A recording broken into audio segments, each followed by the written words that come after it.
Mon Seigneur et mon Dieu, je crois fermement que tu es ici, que tu me vois, que tu m'entends.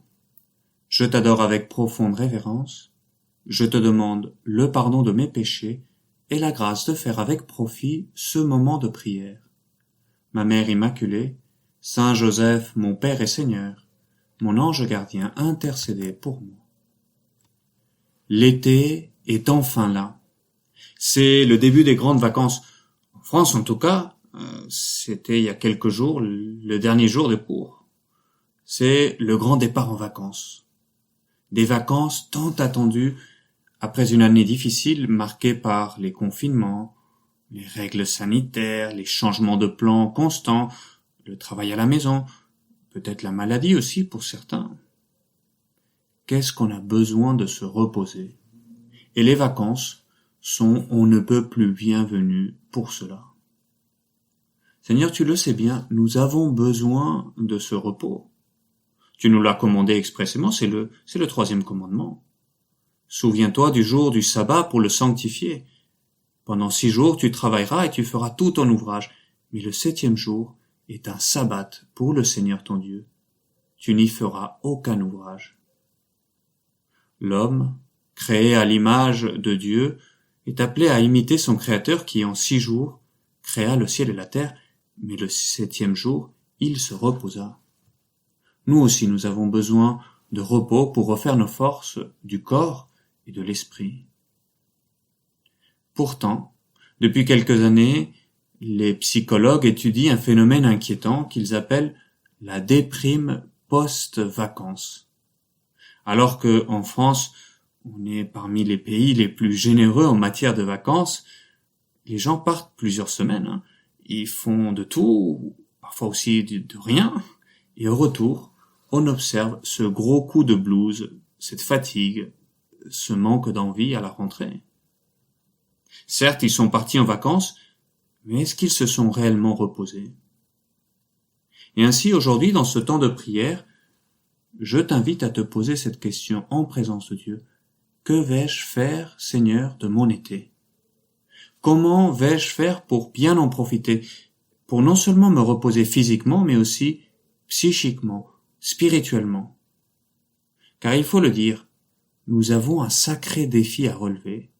Bien profiter des vacances n'est pas une mince affaire. Et il est émouvant de voir comment, face à la fatigue des apôtres, qui se donnent à fond pour les autres, eh bien toi, Seigneur, il y a cette préoccupation sincère pour leur repos. Saint Marc le mentionne dans son évangile. Je te le lis. Venez vous autres à l'écart dans un lieu désert et prenez un peu de repos.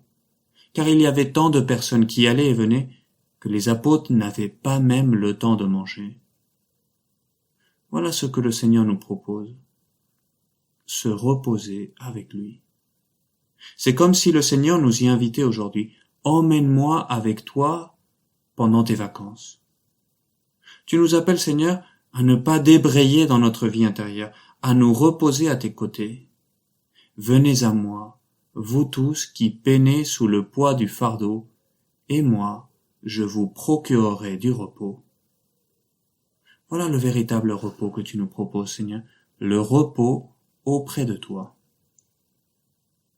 Mais attention, le repos auprès du Seigneur, ce n'est pas le dolce far niente d'un été à l'horizontale, sur le canapé.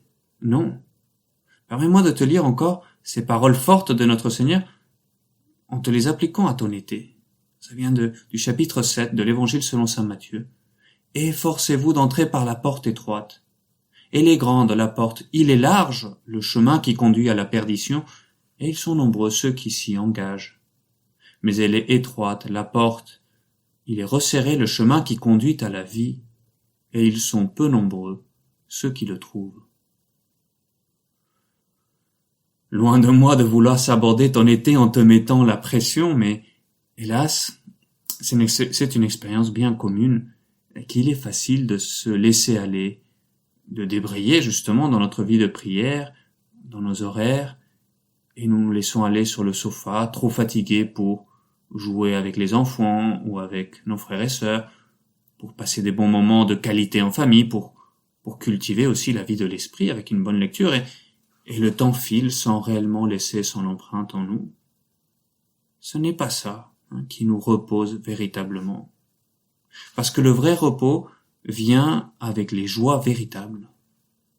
Certes, le repos physique, il est nécessaire et il est bon de s'allonger peut-être un moment au soleil pour recharger les vitamines D dont nous avons tant besoin. Mais si notre été s'arrête là, si notre repos n'est que superficiel, physique, il ne sera aucunement psychique et spirituel. Parce que les vraies joies qui reposent véritablement sont celles qui vont toucher aux fibres les plus personnelles de notre être.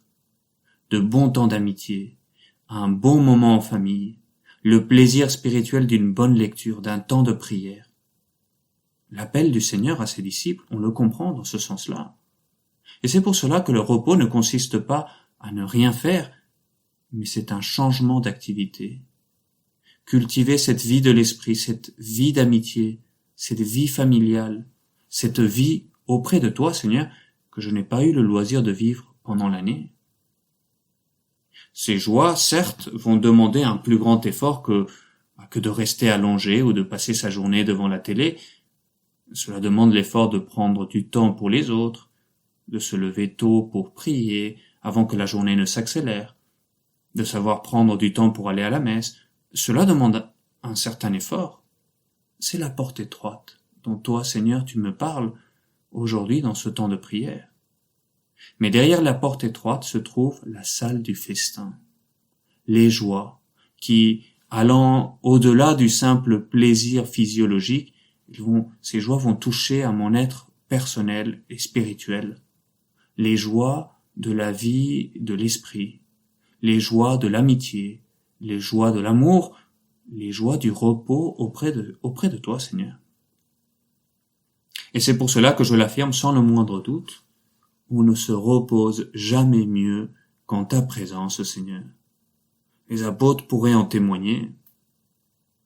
Et tu seras là, Seigneur, présent dans nos amitiés, présent dans notre vie de famille, présent dans ce temps qu'on prendra avec toi seul à seul, ou en famille aussi, ou tu seras là aussi dans la détente d'une bonne lecture, d'un bon hobby que je vais pouvoir enfin pratiquer, m'entraîner, réaliser pendant ce temps-ci.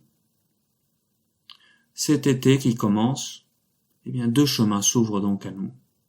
Le chemin large et tranquille de la facilité qui ne me procurera pas un vrai repos et qui s'achève par le blues de la rentrée avec sa déprime post-vacances. Le chemin plus étroit, chemin exigeant de la vie de l'esprit, des amitiés, de la famille. C'est ce chemin-là, Seigneur, que je choisis aujourd'hui auprès de toi. Vivre cet été avec toi. Et c'est pour cela, Seigneur, que je te demande dans ce temps de prière, aide-moi. Aide-nous, Seigneur, à être exigeants avec nous-mêmes. C'est le moment de t'engager auprès du Seigneur avec un horaire type pour cet été, d'y réfléchir, de te dire, voilà la porte étroite. Un bon horaire pour te lever, un bon horaire aussi pour te coucher. C'est la clé pour avoir un temps seul à seul avec toi, Seigneur, le matin, alors qu'il fait encore bon, ou alors aussi encore trouver du temps pour se retrouver à la messe. Des vrais temps bien programmés en famille, ça aussi, Seigneur. Se proposer de jouer avec les enfants ou avec tes frères et sœurs, ou de préparer un bon repas, pour que, je le dis aussi, pour que maman aussi se repose, elle aussi elle a besoin de vacances. Prévoir un moment chaque jour où je vais donner un coup de main dans les services à la maison, c'est ces choses-là qui vont me procurer une vraie joie, une joie dans la famille, parce que les gens s'y sentiront bien, et moi-même aussi je saurai que mes journées, elles aident les autres, et je me repose par conséquent avec les autres. Il y aura aussi du temps pour aller voir les amis l'après-midi ou en soirée, une bonne soirée avec peut-être une belle série, un beau film que tu veux voir, mais c'est toi, ou bien ton frère ou ta sœur ou un ami, c'est toi qui auras prévu ce que vous vouliez voir. C'est pas Netflix, c'est pas YouTube qui vont t'imposer par défaut ce que tu vas voir parce que t'as pas eu le courage de dire non à la lecture automatique dans les flux de vidéos qu'il te propose. Non, c'est moi qui choisis, je m'engage, Seigneur. Je veux vivre cet été avec toi. Je veux vivre cet été avec les joies, les véritables joies, celles qui reposent en profondeur. Et ainsi ce temps béni des vacances sera non seulement un moment de détente et de repos, on aura refait nos forces, mais avec toi, Seigneur, ce sera un temps de croissance humaine et spirituelle, un temps d'amitié, un temps de vie de famille. Alors oui, je veux répondre à ton appel, Seigneur. Partons, Seigneur, partons ensemble, en vacances. Je te remercie, mon Dieu, des bonnes résolutions, des actes d'amour et des inspirations que tu m'as communiquées dans cette méditation. Je te demande de m'aider à les mettre en pratique. Ma Mère Immaculée, Saint Joseph, mon Père et Seigneur, mon ange gardien, intercédez pour moi.